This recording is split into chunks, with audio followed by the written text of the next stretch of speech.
आतिफ राना साहब, बिला तखीर आपकी तरफ आऊँगा। सबसे पहले बात लाहौर कलंदर के हवाले से, गुज़श्ता एडिशंस देखें तो इस एडिशन में कारकर्दगी वो नहीं रही जो हौसला अफजा होती या शायकीन का दिल मोह लेने वाली होती। उसकी बुनियादी वजह क्या समझता है? देखिए, कारकर्दगी तो वो रही है बट रिज़ल्ट वो नहीं रहे। और मैं समझता हूँ कि जो हमारा फ़लसफ़ा है उस पर आपको देखने की ज़रूरत है कि डे वन से जब हमने पहले साल में ये फ्रेंचाइज एक्वायर की थी तो हमें उस वक्त जो हमारे पास जो इमर्जिंग प्लेयर थे, एक 29 साल के थे और एक 31 साल के थे, वो इतने कंपेटिटिव नहीं थे कि वो खेलते। और आपको पता है कि एक इमर्जिंग मस्ट खेलता है। सो जब हम प्लेयर डेवलपमेंट प्रोग्राम के साथ आए तो हमने 2017 में फिर हमने उस्मान कादिर को, सैफ बदर को, गुलाम मुदस्सर को और इरफान जूनियर का चांस दिया। 2018 के अंदर जो हमारा तीसरा सीज़न था, और बल्कि दूसरे सीज़न में हमने फ़खर जमान को भी चांस दिया। तीसरे सीज़न में आपने देखा कि शाहीन शाह अफरीदी को चांस दिया, हमने सलमान इरशाद को चांस दिया। उसके बाद हमने जो है उसका जो रज़ा एक पार्लर होता था पाकिस्तान का, उसको चांस दिया। सो हमारा फ़लसफ़ा ये था कि हम यंग क्रिकेटर्स को तैयार करके शोकेस करते हैं। इस सीज़न में हमारे पास अनफॉर्चुनेटली राशिद खान अवेलेबल नहीं थे, तो उसकी जगह पे फिर हमने सलमान फयाज को, एहसन भट्टी को, जहादात खान को और तैयब बेग को चांस दिया। अनफॉर्चुनेटली एहसन भट्टी और वो उस तरह सलमान फयाज उस तरह परफॉर्म नहीं कर सके।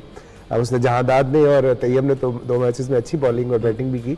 सो मकसद हमारा क्या था? मकसद ये था कि जो हमारी टीम है, ठीक है कि हम जीत के लिए खेलते हैं लेकिन उससे पहले यूथ के लिए खेलते हैं। आतिफ भाई, एन मुमकिन है कि आप इससे इत्तफाक ना करें क्योंकि आपकी टीम है, लेकिन मजमूई तौर पे एक अमूमी जो तासुर पाया जा रहा है वो ये है कि शाहीन शाह अफरीदी लाहौर कलंदर की वजह से कौमी टीम के कप्तान बने और वहाँ पे कप्तान बनने के बाद वहाँ पे भी कारकर्दगी से जाते रहे और यहाँ भी कारकर्दगी से जाते रहे। नहीं, ऐसी कोई बात नहीं है यासिर भाई। देखें, बात यह है कि लाहौर कलंदर की आप जर्नी देखें और शाहीन की जर्नी देखें।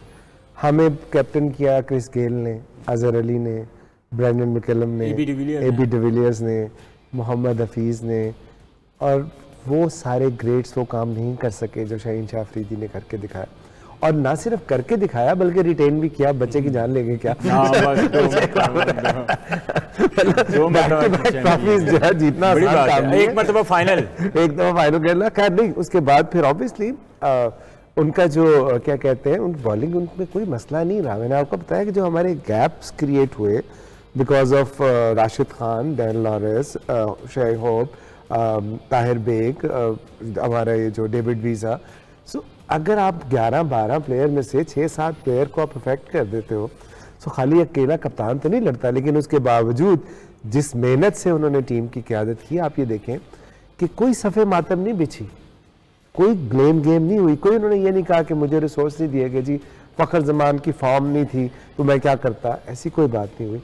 ये सबसे बड़ा क्रेडिट है उनका एज ए लीडर कि उन्होंने कहा हाँ ठीक है, हमने मेहनत की, हमने अपना 100% देने की कोशिश की। अनफॉर्चुनेटली रिजल्ट हमारे हक में नहीं आए। अच्छा, अगला सीजन ज़्यादा दूर नहीं है। बात की फ़खर जमान के बारे में बेशुमार लोग बातें कर रहे हैं और वो बातें ये भी हैं कि लाहौर कलंदर की वजह से वो कौमी टीम के अंदर है, तो अब वो उनकी परफॉर्मेंस दिखाई नहीं दे रही और बैड पैच जो है वो बढ़ता चला जा रहा है। उसकी वजह आपके कोचेस क्या समझते हैं? देखिए, उनकी जो क्लास जो है वो तो परमानेंट है, फॉर्म टेम्पररी होती है। जब वो क्लिक करने लगे हैं, जिस मैच में उन्होंने मारना शुरू किया, अनफॉर्चुनेटली रन आउट हुए। कराची का मैच था, मुझे याद है सलमान भाई जो है साथ ही बैठे थे, उन्होंने कहा यार इसने हमारे खिलाफ ही चलना था। सो अब ये देखें ना, is that sort of A player. जिस दिन वो चलेगा उस दिन पाकिस्तान नहीं हारेगा या उस दिन कलंदर्स नहीं हारेगा। तो समटाइम हो जाता है, नहीं आप जब हुआ अगले में उसी मैच में फिर उनकी उंगली जो है वो इंजर्ड होगी और लास्ट मैच में नहीं खेल सके। जिस तरह हारिस जब चौथे मैच में फॉर्म में वापस आया, इंजर्ड हो गया, उसके बाद वो 6 मैचों के लिए आउट हो गया। उससे पहले मैच में डेविड वीज़ा जो है वो 6 मैचों के लिए आउट हो गया। अच्छा, पहले एक चीज़ और भी है यहाँ पे। अच्छा आतिफ भाई, जिस तरह हारिस को मैं बड़ा इख्तलाफ कर रहा हूँ इस चीज़ से, बोर्ड का, कि वो जिस टाइम पे उन्होंने जिस तरह वो डिसीज़न लिया हारिस रऊफ का कॉन्ट्रैक्ट ख़त्म करने का। देखें, जो हम भी क्रिकेट थोड़ी बहुत खेले हुए हैं, लेकिन किसी क्रिकेटर के ऊपर ये चीज़ें जो इन्हें इस असर पड़ता है इनका। अगर आपने इस तरह का फैसला ही करना था तो इतना प्रेशर लेके जब बंदा ग्राउंड में जाएगा तो वो कौन से किस प्रेशर को हैंडल करेगा, वो भी मुश्किल हो जाता है। इसका भी मेरा ख्याल है कि लाहौर कलंदर को, मैं समझता हूँ ज़ाती तौर पे कि हारिस रऊफ़ को के साथ जो बोर्ड का वो डिसीज़न था उसको थोड़ा अगर वो लेटर ऑन कर देते, PSL के बाद कर देते, फैसले करते, कभी भी कर लेते, लेकिन उसका प्रेशर भी हमें कहीं ना कहीं नज़र आया और फिर वो अनफिट जिस तरह हुए। तो भाई बात यह है कि मैं इसको डिफरेंट एंगल से देखता हूँ। लेकिन मेरी जब ये बात हुई तो हारिस को मैंने ही कहा, मैं कहा हारिस ये बॉल है, वो मैदान है, यहाँ जाके परफॉर्म कर, 5 विकेट ले ले, सारा कुछ ठीक हो जाएगा।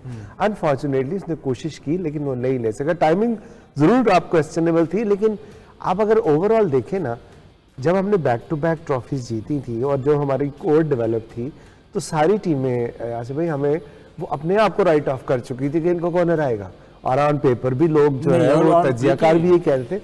सो इसका मतलब ये था कि अगर हम ये टूर्नामेंट जीतते तो आने वाले टूर्नामेंट में शायद हमारी वो परफॉर्मेंस ना रहती। तो जो इस हमें जो गैप्स हमारे आइडेंटिफाई हुए हैं कि यार हमने किस जगह पे फोकस करना है, तो मैं समझता हूँ बड़ी अच्छी बात है। और पाकिस्तान सुपर लीग के लिए बड़ी खुशाइंद है कि कोई और टीम भी जीते ताकि अगली दफ़ा हम उसको हरा के फिर ऊपर आ सकें। ये तो वो बात हुई ना, मज़ा तो तब है कि तुम जानबूझकर हारो, हमेशा जीत ही जाना कमाल थोड़ी है। तो आपने तो शायद ग्रैब करने के लिए अच्छी चीज़ रखी हुई है। एक सवाल ये, आप क्या समझते हैं फ्रेंचाइज ऑनर्स इसको किस नज़र से देखते हैं कि लाहौर में मैच हो तो वहाँ पे पूरा पंडाल भरा हुआ है, यानी वहाँ पे चेयर अप हो रहा है, चैंटिंग हो रही है, बहुत मज़े से एंजॉय किया जा रहा है। रावलपिंडी में आए तो कुछ कम, मुल्तान में उससे कुछ कम, कराची में बिल्कुल कम। इसकी वजह क्या? देखिए इसकी वजह ऑब्वियसली आपको हिस्टोरिकली ये देखना पड़ेगा कि जब हमारी टीम जो है, हमारी लीग जो है वो UAE में शुरू हुई थी। सो लाहौर कलंदर वो फ्रेंचाइज थी जिसने यहाँ पे प्लेयर डेवलपमेंट प्रोग्राम शुरू किया, बावजूद इसके लॉ एंड ऑर्डर और सिक्योरिटी के मसाइल थे। उस वक्त शहबाज शरीफ साहब हमारे चीफ मिनिस्टर होते थे, और हेड्स ऑफ टू हिम कि जो ज़बरदस्त उनकी एडमिनिस्ट्रेशन थी कि हमने पंजाब से शुरू किया, और फिर करते करते उस पहले साल में हमने 1-1.5 लाख बच्चे के ट्रायल किए। By the time league Pakistan वापस आई, सो लाहौर कलंदर का प्लेयर डेवलपमेंट प्रोग्राम इस्टेब्लिश हो चुका था across Punjab and somehow Kashmir and Gilgit as well and FATA. So उस पे लोगों की एक अटैचमेंट हो गई हुई थी, और लोगों ने देखा कि जिस तरह हम लोगों के लिए काम कर रहे हैं, एक आम इंसान के लिए, एक आम नौजवान के लिए काम कर रहे हैं। सो 24, 25 या 28 हज़ार की कैपेसिटी है कदाफी स्टेडियम की। सो लाहौर की तो आबादी 1.5 करोड़ की, और पूरे पंजाब की आग में डालें तो 12 करोड़ की। सो वो जो एक्टिवेशन का फैक्टर था उसने हमें हेल्प किया। मुल्तान में जब हम गए, इस हर शहर में पहले साल जो इस साल जो मुल्तान और कराची का मैच था, वो देखिए हम कितने लोग हैं। अगला मैच हमारा था, जैम पैक था स्टेडियम। तो ये इस वजह से पंजाब में बिलखुसूस ये चीज़ें ज़्यादा आई। कराची में चूंकि हमने प्लेयर डेवलपमेंट उस तरह नहीं किया, तो कराची में वो हाइप उस तरह नहीं बनी। अच्छा, एक मेरा बहुत बड़ा इख्तिलाफ है सिवाय लाहौर कलंदर के, ये पूरा 12 महीने सिवाय लाहौर कलंदर की मैं उसकी वजह बताता हूँ ना, सुन लिया ना पहले। लाहौर कलंदर 12 महीने एकेडमी वहाँ पर है, पूरा साल प्लेयर डेवलपमेंट पे काम होता है, डिफरेंट टूर्नामेंट्स जो हैं वो जो ऑर्गेनाइज करवाते हैं। बहुत ज़्यादा टैलेंट उन्होंने हमें पाकिस्तान क्रिकेट बोर्ड को दिया है, जो कि रिस्पॉन्सिबिलिटी क्रिकेट बोर्ड की है। जबकि हम बाकी भी अगर 5 फ्रेंचाइज की बात करें तो वो सीजनल आते हैं, कि जब जैसे PSL का इवेंट शुरू होने वाला होता है चंद दिन पहले वो उनका कैंप्स लगता है, वो लड़के गेट टुगेदर होते हैं, तो एक कैंप वगैरह लगता है। लेकिन यही सबसे बड़ा बुनियादी फ़र्क है लाहौर कलंदर का और बाकी 5 फ्रेंचाइज अच्छा, एक शाहनवाज साहब, एक हैविंग सेड दैट, अब ये जो टूर्नामेंट है ये कंडक्ट कराना जिम्मेदारी है PCB की जी। हम तो आउट ऑफ द ब्लू, जिस तरह ये कहते हैं कि हम आउट ऑफ द बुक जाके तो सारा साल काम करते रहते हैं। सो चूंकि उधर ऐसा नहीं होता, इसलिए लोगों की अटैचमेंट वैसे नहीं होती, और फिर PCB उस तरह हाइप भी बिल्ड नहीं कर पाया इस दफ़ा। और फिर स्टेडियम के अपने चैलेंजेस हैं, क्राउड को अपना PCB बिल्ड ना कर पाने की बुनियादी वजूहत तो ये है कि चेयरमैन की तब्दीली होती रहती है। मैनेजमेंट जब मुस्तकम नहीं होगी तो देर पा फैसले कैसे हो? जो चेयरमैन आता है नया, वो गैलरी के लिए खेलने की कोशिश करता है। जब भाई आए थे उन्होंने PSL करवा दी, उसके बाद जितने भी चेयरमैन आए मोर और लेस उन्होंने कोशिश की कि हम कोई ना कोई छक्का लगा दें। अब मुझे लगता है मोहसिन नकवी साहब आए हैं, ये मुझे नहीं लगता कि गैलरी के लिए खेलते हैं, ये आवाम के लिए खेलते हैं।